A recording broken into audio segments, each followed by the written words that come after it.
जादुई सोने और चांदी के पर्स का जादू। सूरजपुर गांव में सोना और नगमा नाम की दो बहनें रहती थी।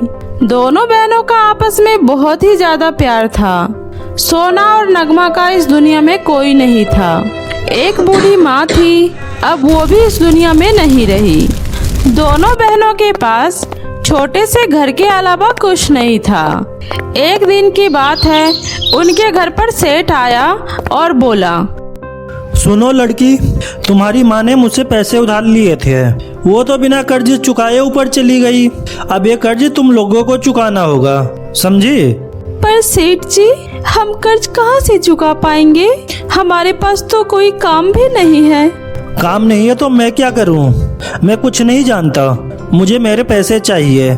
मैं तुम दोनों को 1 महीने की मोहलत दे रहा हूँ। अगर तुमने ये पैसे नहीं चुकाए तो ये घर खाली कर देना। इतना बोलकर सेठ वहाँ से चला जाता है। दीदी, अब क्या होगा? अगर हमसे ये घर भी छीन गया, फिर हम कहाँ रहेंगे? बोलो ना दीदी, कहाँ जाएंगे? चिंता मत करो सोना, मैं हूँ ना, सब ठीक हो जाएगा। मैं जल्दी ही काम करके सेठ के सारे पैसे चुका दूंगी। पर दीदी, हम करेंगे क्या? हमें तो कोई काम करना ही नहीं आता है। अगर किसी ने हम पर तरस खाकर हमें काम दे भी दिया, तो भी हम सेठ के पैसे 1 महीने में नहीं चुका सकते। सोना, भगवान पर भरोसा रखो, अब वही हमें इस मुसीबत से निकाल सकते हैं। माँ हमेशा कहती थी, मुश्किल से घबराना नहीं चाहिए। अब तुम आराम करो, मैं बाहर काम पता करके आती हूँ। दीदी, मैं भी आपके साथ चलूंगी। हम दोनों मिलकर काम करेंगे, तभी हम सेठ के पैसे चुका पाएंगे। अब देखो, आप मुझे मना मत करना। ठीक है, चलो। दोनों बहन पूरे दिन काम की तलाश में इधर उधर भटकती है, लेकिन उसे कहीं कोई काम नहीं मिलता। निराश होकर सोना और नगमा घर की तरफ जा रही थी। तभी उसे रास्ते में एक गरीब महिला दिखाई देती है, जो अपने सिर पर फलों की टोकरी लेकर लड़खड़ाते हुए अपने घर की तरफ जा रही थी। अब माँ, ये टोकरी आप मुझे दे दीजिए, मैं आपको घर तक पहुँचा देती हूँ। ये टोकरी तो बहुत ही भारी है। पर हम गरीब के भूख से ज्यादा भारी नहीं है बेटी, मेरा तो रोज का यही काम है। आज फल ज्यादा नहीं बिके, इस वजह से टोकरी ज्यादा भारी हो गई। कोई बात नहीं अम्मा, हम आपको आपके घर तक छोड़ देते हैं। लाइए, ये टोकरी हमें दे दीजिए। और फिर इस तरह सोना और नगमा ने मिलकर उस अम्मा को घर तक छोड़ दिया। तुम लोगों का बहुत बहुत धन्यवाद बेटी, तुम दोनों मुझे बहुत ही नेक और ईमानदार लगती हो। मुझे बहुत दिनों से 2 नेक और ईमानदार लड़की की तलाश थी, इसीलिए मैं हर रोज इस बोझ को अपने सर पर ढोने का नाटक करती हूँ। लेकिन आज तक मुझ गरीब बुढ़िया की किसी ने मदद नहीं की, और आज पहली बार तुम दोनों ने मेरी मदद करके ये साबित कर दिया कि दुनिया में अभी भी तुम जैसे लोग हैं, जो दूसरों को दुखी देखकर उनकी मदद करते हैं। पर अम्मा, आपको नेक और ईमानदार लोगों की तलाश क्यों थी? 1 मिनट रुको बेटी, ये देखो, ये 2 जादुई सोने और चांदी के पर्स हैं। मैं हमेशा से यही चाहती थी कि ये पर्स मैं उन्हें दूं जो सच में इसके सही हकदार हो। और आज मैं ये सोने और चांदी का पर्स तुम दोनों बहनों को दे रही हूँ। तुम ही इसकी असली हकदार हो बेटी। आपका बहुत बहुत धन्यवाद अम्मा। आपको नहीं पता, आपने मुझे यह पर्स देकर हम दोनों पर कितना बड़ा एहसान किया है। अम्मा, मेरा इस दुनिया में कोई नहीं है। अगर आप हमारे साथ चलकर हमारे घर रहोगी, तो हमें आपकी सेवा करने में बहुत ही ज़्यादा खुशी होगी। हाँ अम्मा, आपने हमारी इतनी मदद की है, तो आपको हमारी बात माननी ही होगी। आपको हमारे साथ हमारे घर चलना ही पड़ेगा अम्मा। अच्छा, ठीक है, चलो। और फिर इस तरह सोना और नगमा उस अम्मा को अपने घर ले आती है और फिर दोनों बहन उस सोने और चांदी के पर्स से खूब सारा धन मांगती है और उन पैसों को लेकर सबसे पहले सेठ का कर्ज चुकाती है और फिर उन पैसों से उस अम्मा के साथ साथ और भी मजबूर और बेसहारा लोगों की मदद करती है। राधेपुर गांव में रुद्र नाम का एक लड़का अपनी बहन और अपनी माँ के साथ रहता था। वो अपना घर चलाने के लिए भेड़ बकरियां चराया करता था। वहाँ पहाड़ के पास एक विशाल सा पेड़ था जहाँ पर वह हर रोज दोपहर में बैठकर गाना गाया करता था। रुद्र का मधुर गाना सुनकर वहाँ की प्रकृति भी जैसे मानो हंसने और गाने लगती थी और इसी तरह से अपनी सारी भेड़ बकरियों पर भी वह नजर रखता था। इसी तरह से रुद्र का परिवार और रुद्र दोनों ही खुश रहते थे और वह इस काम से अच्छी खासी कमाई करके अपना घर भी चला लिया करता था। एक दिन की बात है, पड़ोस की बिमला काकी उसकी माँ से उसकी बहन के लिए एक रिश्ता बताती है। रुद्र की माँ काकी की सारी बातें सुनने के बाद बोलती है, ठीक है काकी, आप उन लोगों को कल घर बुला लीजिए। शाम होते ही रुद्र जैसे ही घर आता है तो उसकी माँ काकी की सारी बातें रुद्र को बताती है। अरे बेटा रुद्र, तुम आ गए, आओ बेटा, तुमसे कुछ बात करनी है। हाँ माँ, बोलो क्या बात है। बेटा, वो अपनी बिमला काकी है ना, वह तुम्हारी बहन के लिए कल एक रिश्ता लेकर आने वाली है, तो कल तुम अपने काम से थोड़ा जल्दी घर आ जाना। अरे हाँ माँ, कल मैं थोड़ा जल्दी आ जाऊँगा। अगले दिन सुबह होते ही सभी अपने घर के साफ सफाई में लग जाते हैं। घर की सारी साफ सफाई रुद्र अकेले ही करता है और उसकी मदद उसकी मम्मी और बहन करवाती है। सारा काम खत्म होने के बाद रुद्र की नजर अपनी बहन पर जाती है और फिर वह उसके पास जाकर बोलता है, अरे छोटी, सारा काम हो गया, तू बिल्कुल परेशान मत हो, बस तू जाकर जल्दी से सुंदर से तैयार हो जा। आज तुझे दुनिया की सबसे खूबसूरत लड़की जैसा दिखना है, तो ऐसा तैयार होने के लिए तुझे समय तो लगेगा ना, जा जल्दी से तैयार हो जा।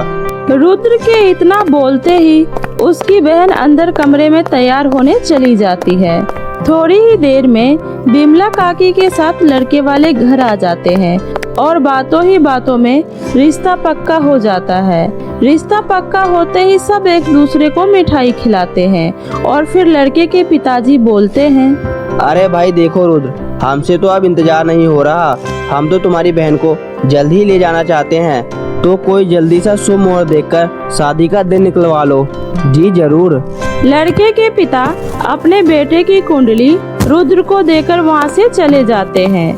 अगले ही दिन रुद्र अपनी बहन और लड़की की कुंडली लेकर पंडित के पास जाता है। प्रणाम पंडित जी, कल्याण हो पुत्र, क्या बात है। गुरुजी, मैंने अपनी बहन के लिए एक लड़का देखा है, बस आपके पास कुंडली दिखाने के लिए आया हूँ। रुद्र दोनों की कुंडली पंडित के हाथ में दे देता है। वो पंडित बड़े ही ध्यान से दोनों की कुंडली को देखते हैं और फिर थोड़ी देर के बाद रुद्र से बोलते हैं, अरे बेटा, यह किस महान बेटे और बेटी की कुंडली लेकर आए हो, सारे के सारे गुण मिलते हैं, यह विवाह तो बहुत ही गुणों से संपन्न होगा। साधु की यह बात सुनकर रुद्र बहुत ही खुश होता है। धन्यवाद पंडित जी, बस यही कुंडली दिखाने के लिए आपके पास आया था। पंडित जी, कुंडली के मुताबिक जल्दी से जल्दी कोई भी तारीख बता दीजिए। रुद्र की बात सुनकर पंडित एक अच्छा सा मुहूर्त देखकर 1 महीने की तारीख पक्की कर देते हैं। पंडित जी, आप बस मुझे आपका आशीर्वाद चाहिए ताकि मैं अपनी बहन की शादी सही से कर सकूं। हाँ पुत्र, तुम तुम्हारी बहन की शादी सही से निपटा लोगे। अगर फिर भी कोई परेशानी आए तो तुम मेरे पास जरूर आना। जी पंडित जी, अच्छा मैं चलता हूँ। इतना बोलकर रुद्र पंडित जी को प्रणाम करके वहाँ से चला जाता है। रुद्र घर पहुंचकर यह बात अपनी माँ को बताता है और उसकी माँ भी बहुत ही ज्यादा खुश हो जाती है और वह बोलती है, अरे बेटा, 1 महीने के बाद छोटी की शादी है और तैयारी तो कुछ भी नहीं है। अरे माँ, तू परेशान मत हो, मैं सब कर लूँगा। मेरे सर पर पंडित जी के साथ साथ आपका भी आशीर्वाद है और मैं 1 महीने तक छोटी की शादी की सारी तैयारी कर लूँगा। ऐसा बोलकर रुद्र वहाँ से चला जाता है कुछ ही दिनों में रुद्र घर के अंदर शादी का सारा सामान लेकर आ जाता है। वह दिन रात एक करके मेहनत करके घर को बहुत ही सुंदर सा सजाता है और शादी की जरूरत का सारा सामान भी ले आता है।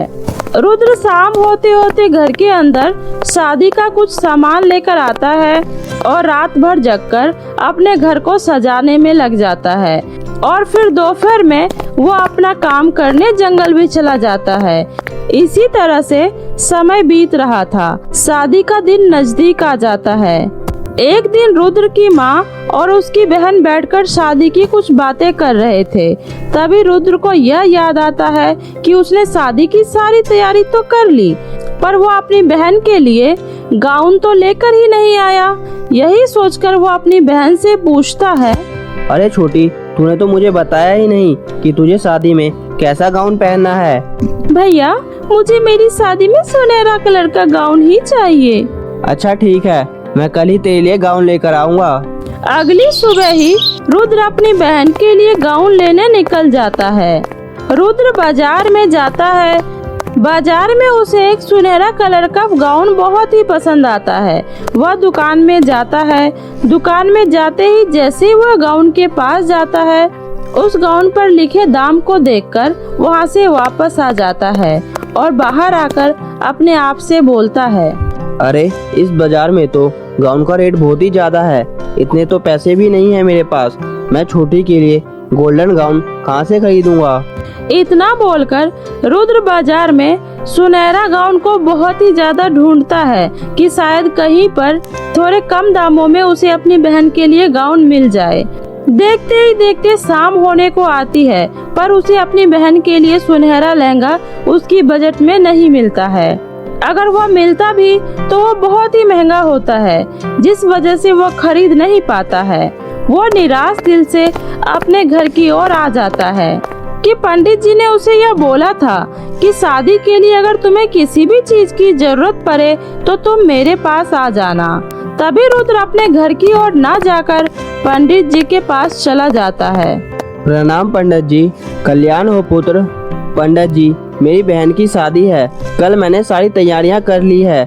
बस उसके लिए मुझे एक गाउन लेना था जो मैं अभी तक नहीं ले पाया। क्या आप मेरी इसमें कोई मदद कर सकते हो? रुद्र की यह बातें सुनकर पंडित जी बोलते हैं, हाँ, मैं तुम्हें एक जगह बताता हूँ जहाँ से तुम अपनी बहन के लिए गाउन लेकर आ सकते हो। यहाँ से थोड़ी ही दूर जंगल पड़ता है। जंगल के सीधे सीधे जाकर वहाँ एक बड़ा विशाल पेड़ है जिस पर गाउन उगते हैं। उसमें से एक गाउन तुम अपनी बहन के लिए ले सकते हो, पर याद रहे वह पेड़ बहुत ही घमंडी है। वह जल्दी किसी को भी अपना गाउन नहीं लेने देता। तुम एक बार जाकर देख लो, क्या पता तुम लेकर आ सको। पंडित की यह बातें सुनकर रुद्र तुरंत ही उस जंगल में चला जाता है। तभी उसे थोड़ी ही दूर पर एक चमचमाता हुआ गाउन का पेड़ दिखाई देता है। रुद्र उस पेड़ के पास जाता है। के पास जाकर वो बहुत ही ज्यादा खुश होता है, क्योंकि उस पेड़ पर बहुत ही सुंदर सुंदर गाउन लगे हुए थे। उसी में से एक गाउन सुनहरे कलर का था, जो गाउन उसको चाहिए था। रुद्र उस पर नजर टिकाकर खड़ा हो जाता है। रुद्र को वहाँ देखकर वह पेड़ बोलता है, तुम कौन हो और मेरी जादू लहंगे के पास क्यों आए हो? रुद्र उस पेड़ को अपनी सारी बातें बताता है और उससे वह सुनहरा गाउन मांगने की दरख्वास्त करता है। रुद्र की बात सुनकर पेड़ जोर जोर से हंसने लगता है और बोलता है, मैं अपना यह गाउन किसी गरीब इंसान को नहीं दे सकता। मेरे यह गाउन सिर्फ रानी और राजकुमारियां ही ले सकती है, या फिर कोई परी। इसके अलावा मैं किसी को भी अपना गाउन नहीं दे सकता। चलो अब भागो यहाँ से। यह सुनकर रुद्र बहुत ही ज्यादा निराश हो जाता है। वह उस पेड़ से एक बार और गुजारिश करता है, पर वह पेड़ नहीं मानता। तभी वहाँ पर एक बहुत ही सुंदर परी उड़ती हुई आसमान से जमीन पर उतरती है। मैं परी लोक से आई हूँ। मैं परियों की रानी सुभद्रा परी हूँ। मुझे तुम्हारे इस गाउन में से एक गाउन अपनी बेटी के लिए चाहिए। परी की बात सुनकर वह पेड़ उसे बहुत ही ज्यादा सुंदर सुंदर गाउन देता है, जिसे लेकर परी खुशी खुशी वहाँ से जाने लगती है। यह सब देखकर रुद्र सोचता है, क्यों ना मैं इस परी को अपनी सारी बातें बताऊं। शायद यह परी ही मेरी कोई मदद कर दे। यह सोचकर रुद्र उस परी के पास जाता है और उसे अपनी सारी बातें बताता है। रुद्र की सारी बात सुनने के बाद वह परी जोर जोर से हंसने लगती है और बोलती है, मैं कोई परी वरी नहीं हूँ, मैं तो काली चुड़ैल हूँ। इसीलिए तो मैं यहाँ रोज इस जादुई पेड़ के गाउन लेने आती हूँ। एक एक करके मैं इस पेड़ के सारे जादुई गाउन ले जाकर अपनी शक्तियों को बढ़ाती हूँ, क्योंकि इस पेड़ के सारे गाउन जादुई हैं। हा हा हा हा हा हा। उस चुड़ैल की यह बातें सुनकर रुद्र के तो होश ही उड़ जाते हैं और वह धीरे धीरे उस चुड़ैल से पीछे होने लगता है।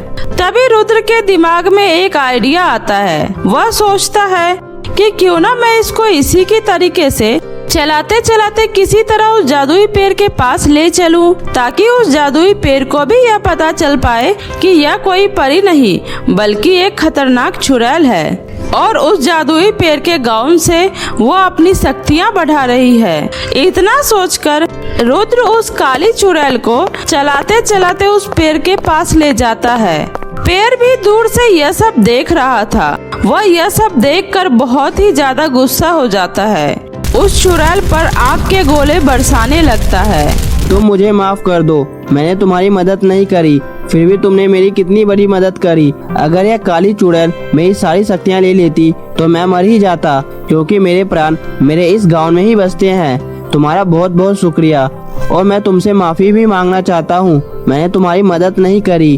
कोई बात नहीं पेड़, पर क्या तुम मुझे अपना एक गोल्डन गाउन दे दोगे? मुझे गोल्डन गाउन की बहुत ही जरूरत है। रुद्र के इतना बोलते ही वह पे रुद्र को एक जादुई गोल्डन गाउन देता है। रुद्र उस जादुई गोल्डन गाउन को लेकर खुशी खुशी अपने घर चला जाता है और अगले ही दिन बहुत ही धूमधाम से अपनी बहन की शादी करता है और सभी हंसी खुशी रहने लगते हैं। तो मेरे प्यारे दोस्तों, कैसी लगी आपको मेरी ये कहानी? मुझे कमेंट करके जरूर बताएं। कहानी अगर अच्छी लगी हो तो इसे अपने दोस्तों के साथ भी शेयर करें। और हाँ दोस्तों, अगर आपने अब तक मेरे चैनल जादुई टीवी को सब्सक्राइब नहीं किया है तो जल्दी से नीचे लाल बटन दबाकर अभी सब्सक्राइब कर ले। तो मिलती हूँ ऐसे ही फिर किसी नई जादुई कहानी के साथ। तब तक अपना ध्यान रखें। बाय बाय दोस्तों।